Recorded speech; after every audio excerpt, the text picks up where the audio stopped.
Assalamualaikum warahmatullahi wabarakatuh. Kami dari kelompok 3 yang beranggotakan saya Andika Kunaputra, BP 2107240, dengan rekan saya Ais Novia Meila, BP 2107106, dengan mata kuliah Auditing 1 yang diampu oleh Ibu Sukartini, SE MKom AK. Di sini kami akan mempresentasikan materi mengenai profesi akuntan publik dan kode etik akuntan. Pengertian akuntan publik. Akuntan publik adalah profesi yang memberikan jasa sebagai profesional yang telah memiliki izin dari negara untuk melakukan praktik sebagai akuntan swasta yang bekerja secara independen. Tugas akuntan publik meliputi analisis laporan keuangan, audit laporan keuangan, audit pajak, dan sebagainya. Selanjutnya, organisasi akuntansi publik. Yang pertama, Institut Akuntan Publik Indonesia atau yang disingkat IAPI adalah organisasi akuntan publik di Indonesia. IAPI didirikan pada tanggal 24 Mei 2007 melalui rapat umum anggota luar biasa IAI.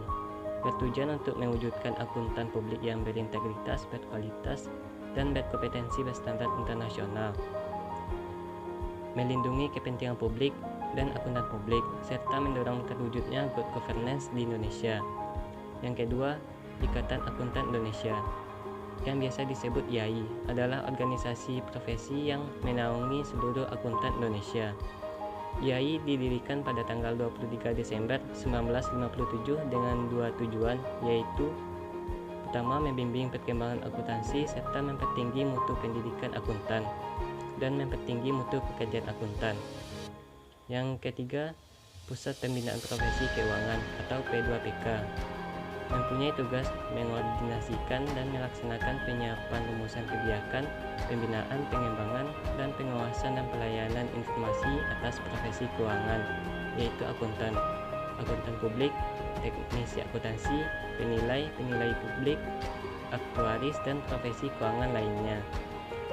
Yang keempat, Kantor Akuntan Publik atau yang biasa disebut KAP, merupakan tempat para akuntan publik menjalankan tugasnya. Kantor akuntan publik merupakan badan usaha atau wadah bagi akuntan publik untuk memberikan jasanya.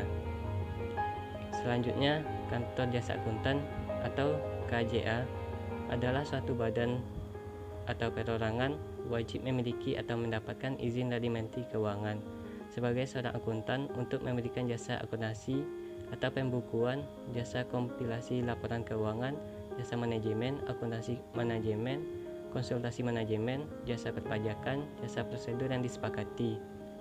Perbedaan antara KAP dan KJA adalah bahwa hanya KAP yang berdasarkan Undang-Undang Akuntan Publik berhak memberikan jasa asuransi atau audit, sedangkan KJA lebih mengutamakan jasa di bidang non-asuransi seperti pembukuan, kompilasi laporan keuangan, sistem informasi akuntansi, perpajakan, dan sebagainya. Selanjutnya, profesi, etika profesi, dan sertifikasi akuntan publik. Pertama, peraturan terkait profesi akuntan publik IAI. Undang-Undang Republik Indonesia Nomor 5 Tahun 2011 tentang akuntan publik. Profesi akuntan publik meliputi prinsip integritas, prinsip objektivitas, prinsip kehati-hatian, prinsip kerahasiaan, dan kompetensi profesional. 2. Sertifikasi akuntan publik IAPI, Certified Public Accountant of Indonesia atau yang disingkat CPA of Indonesia atau CPA, merupakan sebutan sertifikasi tertinggi profesi akuntan publik di Indonesia. Sertifikasi CPA of Indonesia merupakan sertifikasi berbasis kompetensi individu. Dengan demikian, basis penyelenggaraan sertifikasi berbasis pada kompetensi yang dibutuhkan individu untuk berpraktek atau menginginkan keahlian yang dibutuhkan untuk berprofesi sebagai akuntan publik. Ketiga, ketentuan fee audit. Fee audit adalah imbalan yang diterima oleh akuntan publik dari entitas kliennya sehubungan dengan pemberian jasa audit. Fee audit diatur dalam Peraturan Pengurus Nomor 2 Tahun 2006 tentang penentuan imbalan jasa audit laporan keuangan. Selain itu, dalam menetapkan fee audit, akuntan publik harus juga mempertimbangkan hal-hal sebagai berikut. A. Kebutuhan klien. B. Tugas dan tanggung jawab menurut hukum. C. Independensi. D. Tingkat keahlian dan tanggung jawab yang melekat pada pekerjaan yang dilakukan, serta tingkat kompleksitas pekerjaan. E. Banyaknya waktu yang dibutuhkan dan serta efektif digunakan oleh akuntan publik dan stafnya untuk menyelesaikan pekerjaan, dan basis penetapan fee yang disepakati. Baiklah, saya akan melanjutkan penjelasan tentang standar profesi akuntan publik atau SPAP dan International Standard on Auditing atau ISA. Adapun penjelasan dari atau arti dari standar profesional akuntan publik adalah kodifikasi berbagai pernyataan standar teknik, adalah panduan dalam memberikan perbuatan yang bermanfaat untuk akuntan publik di Indonesia. SPAP dikeluarkan oleh Dewan Standar Profesional Akuntan Publik, Institut Akuntansi Publik Indonesia atau DSPAP IAPI. Adapun standar-standar yang tercakup dalam SPAP adalah yang pertama adalah standar auditing. Standar auditing adalah 10 standar yang diputuskan dan disahkan oleh Institut Akuntan Publik Indonesia atau IAPI yang terdiri dari standar umum, standar pekerjaan lapangan, dan standar pelaporan beserta interpretasinya. Standar auditing adalah pedoman auditing atas laporan keuangan historis. Standar auditing terdiri atas 10 standar dan dirinci dalam wujud pernyataan standar auditing atau PSA. Yang kedua adalah standar atestasi. Adalah suatu pernyataan pendapat atau pertimbangan yang diberikan oleh seseorang yang independen dan kompeten yang menyatakan apakah asersi suatu entitas telah sesuai dengan kriteria yang telah diputuskan. Asersi adalah suatu pernyataan yang diproduksi oleh suatu pihak yang dimaksud sebagai dipakai oleh pihak lain. Contoh asersi adalah laporan keuangan historis adalah mempunyainya pernyataan manajemen bahwa laporan keuangan sesuai dengan prinsip akuntansi yang berlanjut umum. Yang ketiga adalah standar tingkah laku baik akuntansi dan review. Standar tingkah laku baik akuntansi dan review memberikan rangka kepada fungsi non-atestasi bagi tingkat laku baik akuntansi publik yang mencakup tingkah laku baik akuntansi dan review. Yang keempat adalah standar perbuatan yang berguna konsultasi. Standar perbuatan yang berguna konsultasi adalah panduan bagi praktisi akuntansi publik yang menyediakan perbuatan yang berguna konsultasi bagi kliennya melalui kantor akuntansi publik. Dalam perbuatan yang berguna konsultasi, para praktisi menyajikan temuannya, kesimpulan, dan rekomendasi. Sifat dan lingkup pekerjaan perbuatan yang berguna konsultasi ditentukan oleh perjanjian silang praktisi dengan kliennya. Umumnya, pekerjaan perbuatan yang berguna konsultasi dilaksanakan sebagai kepentingan klien. Yang kelima atau yang terakhir adalah standar pengendalian mutu.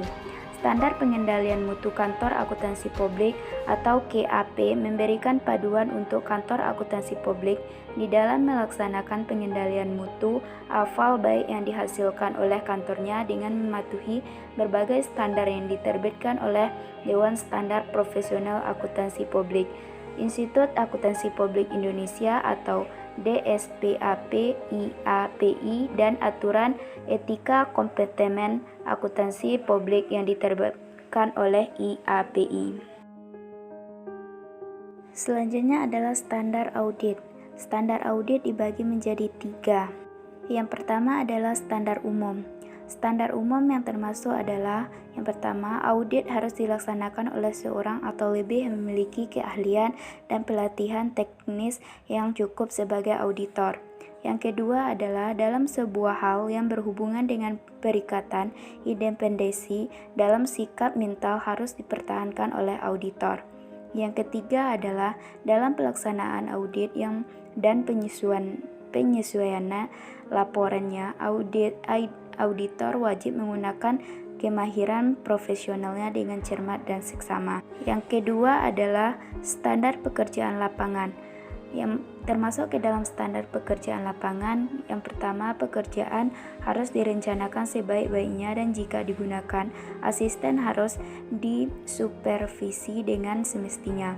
Yang kedua, pemahaman memadai atas pengendalian internal harus diperoleh untuk merencanakan audit dan menentukan sifat, saat, dan lingkup pengujian yang akan dilakukan.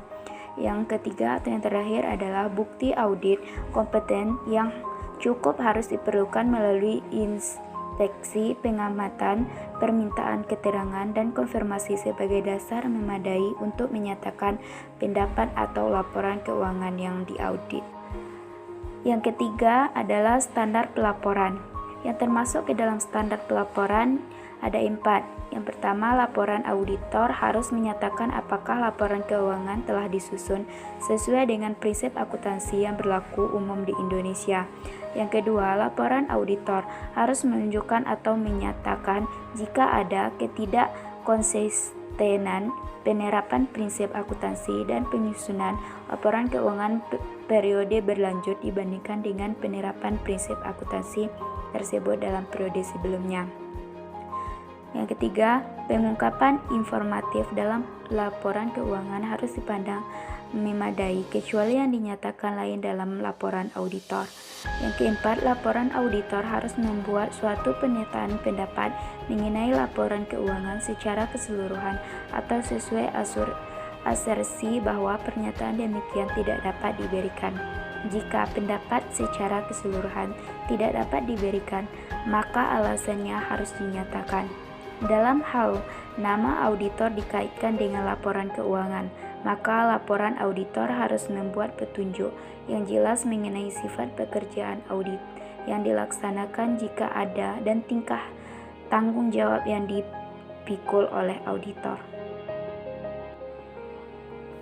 Berikutnya adalah indikator kualitas audit atau yang disingkat dengan IAPI. Di mana yang termasuk ke dalam indikator kualitas audit ada 8. Yang pertama, kompetensi auditor. Yang kedua, etika dan independensi auditor. Yang ketiga, penggunaan waktu personil kunci perikatan. Yang keempat, pengendalian mutu perikatan.